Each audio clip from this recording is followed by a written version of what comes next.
And welcome back. It is rare on the Suncoast, but right now two local prosecutors are juggling with two cases with murder suspects on the lam overseas, and getting them back to face justice is not so easy. As we reported, one case involves Andre Colossos, who left the Suncoast after allegedly murdering his girlfriend, and Thomas Gross, now in custody in Israel after being charged with murdering his mother, Ina, in a garage of her Lakewood Ranch home. And joining us for more is private investigator Bill Warner and attorney Bjorn Braun, who is experienced with including the federal courts and extradition cases. Bjorn, how many cases have you dealt with where extradition is on the table? Well, it's not very frequent, but well, in drug cases, there's a lot of them, particularly coming out of Colombia. But I've dealt with them with people getting extradited from Europe, various places in Europe, both people that are my clients, but also people that are potential witnesses against my clients. And obviously then we like to rush the case to trial before they get here. Right. I would imagine that it's totally different when you're talking about country to country in terms of what the laws are there and what the politics is. Absolutely. And I mean, most of the countries, and both Colombia and Israel, do not generally impose the death penalty, except I think Israel has it for genocide, but for murder in general, the death penalty is not an option, and so that becomes a huge obstacle.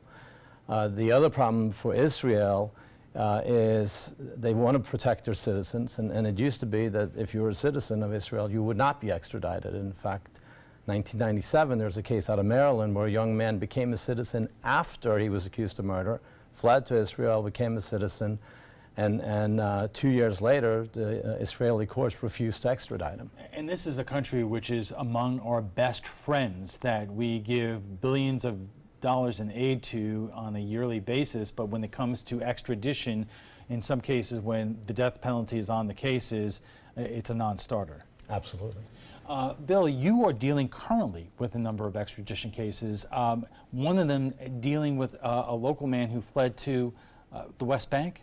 Yes, Sam Mustafa. He basically stole $17.8 million from the IRS with a check scam back in 2012, 2013. He fled in 2013 before the sentencing. He was sentenced in 2014 to 20 years in prison. He had taken off his ankle bracelet and fled the United States. It appears from the emails, he sends me emails, we communicate, that he's in Ramallah on the West Bank. He threatens me once in a while, but sometimes he's been sending me emails on Christmas Eve, New Year's Day, wishing me Happy New Year. I mean, it's bizarre connection here, but the FBI's after him, and of course the U.S. Marshals after him too. And I would imagine, given our state with the Palestinian Authority right now, if you remember, the president says that the U.S. wants to move its embassy from Tel Aviv to Jerusalem. Our relations with the Palestinian Authority are pretty poor at this point. Don't forget it. They're not going to extradite him. Never happened. Would it have happened before this? No. Another thing, he's a member of one of the terrorist organizations over there, and he's very high up with them, which is also political. They're not going to get him. There's no way. And Bjorn, how often does this happen where suspects in major crimes are really kind of out of the reach of the extradition systems? I mean, with most civilized countries, I mean, ultimately, I think the extradition process works. It takes years, frequently, if it's litigated and contested, but most of the time it works. Israel is unique from some of the others. I would say Colombia, it's ultimately, he's going to be extradited back to the United States.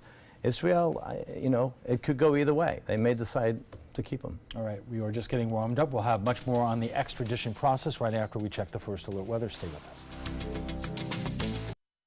Welcome back. So what do you do when a suspect flees the U.S.? Local authorities are dealing with two cases, and extradition isn't so easy. Joining us for more is private investigator Bill Warner and attorney Bjorn Braun, who is experienced including the federal courts.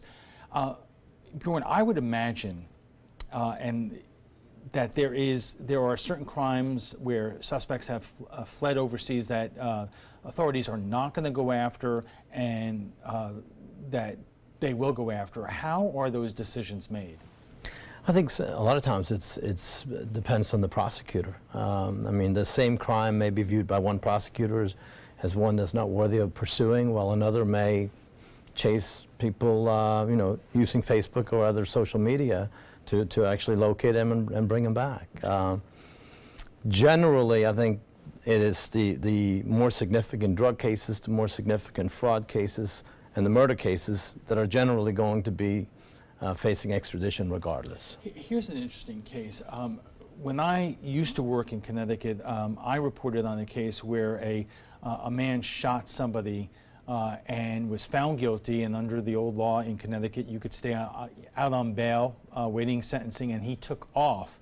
And the FBI was really aggressive about wanting to get him. They believed he was in South America or Mexico. But after 9/11, the attention of the FBI and the federal government was rightfully elsewhere, and they did not pursue searching for this convicted killer. How often does that happen? Well, I think it happened, and it certainly happened a lot during that time period. Has that changed? I think yeah, absolutely. They have more time now to pursue, you know, fugitives throughout the world, and including fugitives who reside in countries where they're technically not subject to being extradited. They'll catch them at other airports in other countries. They get bored with being in Costa Rica, although it's a beautiful place, and they go across the border to Nicaragua, and next thing you know, the authorities are there waiting for them. So I think they seem to be very effective in pursuing fugitives. Bill, have you come across people who are charged with a crime or suspected of a crime and have fled the United States, and you find them on, of all places, Facebook or social media? Yes. And if you do that, I mean, what happens then? Well, yes. Yasser Saeed murdered his two teenage daughters 10 years ago, in fact, in 2008 in Dallas, Texas area. And he fled the United States.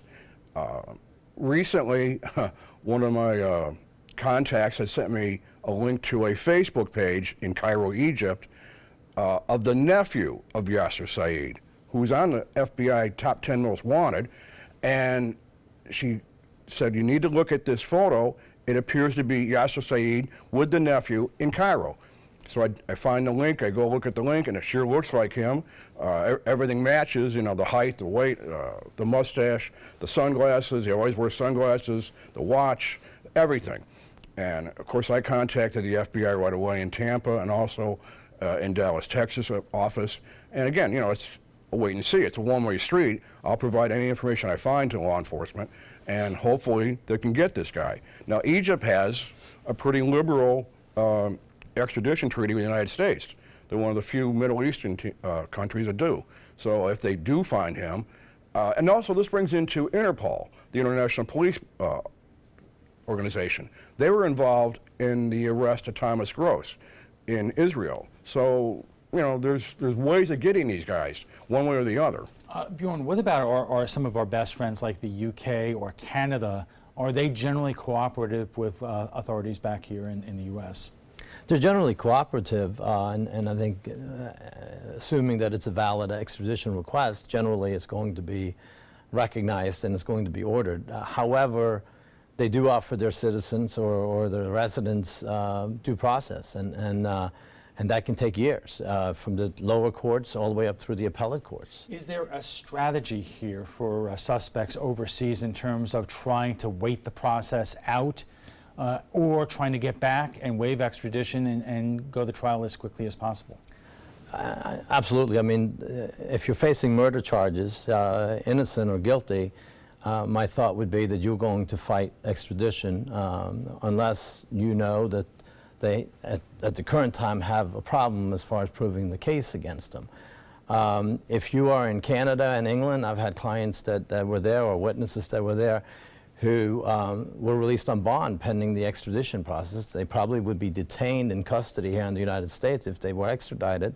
So under those circumstances, it doesn't make a lot of sense for them to try to waive extradition and come here unless there's a weakness in the government's case that they perceive and they want to take advantage of. Right, and one of the strategies I would imagine is the longer you could play out the process, witnesses' memories fade, you may be gaming the pending trial one way or the other. Absolutely, absolutely. Bill, I would imagine, and we saw the family of that woman from Lakewood Ranch who lost their mother, that knowing that the accused killer is out there, and in some cases, as Bjorn said, free on bond in another country, is extremely painful to deal with. Oh, especially in this case, when a man murders his own mother and stabs her with a knife, that's really brutal. I don't know how they're handling this. It's very difficult, obviously. And I would imagine there is a danger for families taking things into their own hands. Well, possibly, but... Not in this case. No, not in this case, but, sometimes people have gotten involved more than they should have, and they end up being arrested. Right. And has there been any changes in terms of international treaty, or is this really an individual treaty between the United States and whatever country out there?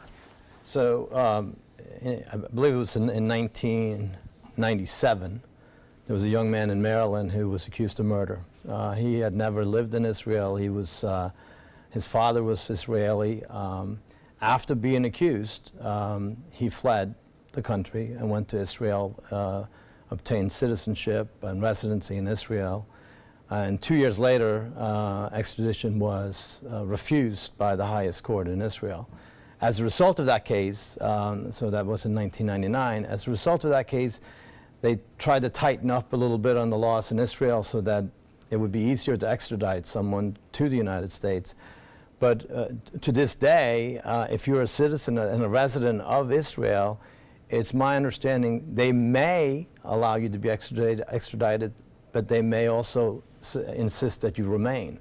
And if they allow you to be extradited, they will insist that if the person is convicted, that they have to serve their sentence back in Israel. Oh my God. Okay. We are just going to take a quick break, and we'll be back for final thoughts in a moment. And our guests join us right now for final thoughts. So I'm going to ask you to speculate here. We have two local cases, one involving Israel, one involving Colombia. Is one country more likely to extradite these murder suspects back to the U.S. quicker than the other? My guess would be that Colombia will probably act a little bit quicker than Israel. And how much time are we talking about? Years. So none of these cases really you get quick action about? I don't believe so. I think maybe 2 years would be the quickest from Colombia, and probably 3 or more for Israel would be my guess. Bill, we've been talking about international situations where there's an extradition, but there are people who flee to other states, other part of the country. Is it much simpler in terms of getting those suspects to come back? Oh, the United States? Sure. The U.S. Marshal gets involved if they're on the run, and they'll bring them back.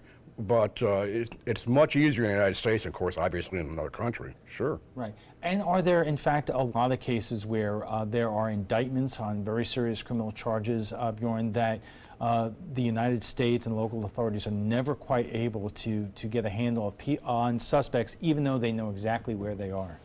Certainly. I mean, there are places, and I think I mentioned earlier, Costa Rica, if you're married to a Costa Rican, you cannot be extradited. So there are places in the world where, as long as you remain within the confines of that jurisdiction, you will not be extradited. Okay, we'll have to leave it there, gentlemen. Thank you very much.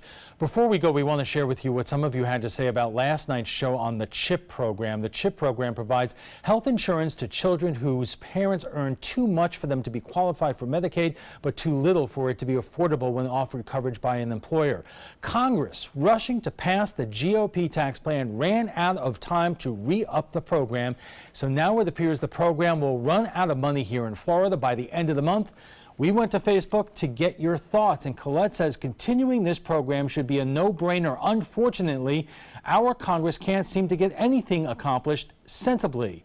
Diane says, why do we have Medicaid, Obamacare, and CHIP? How many programs do we need? So wasteful to have all these programs. And Joni says, that's the cost of living in a civilized society. You may not agree with everything, but we generally all agree not to let children die from a lack of health care.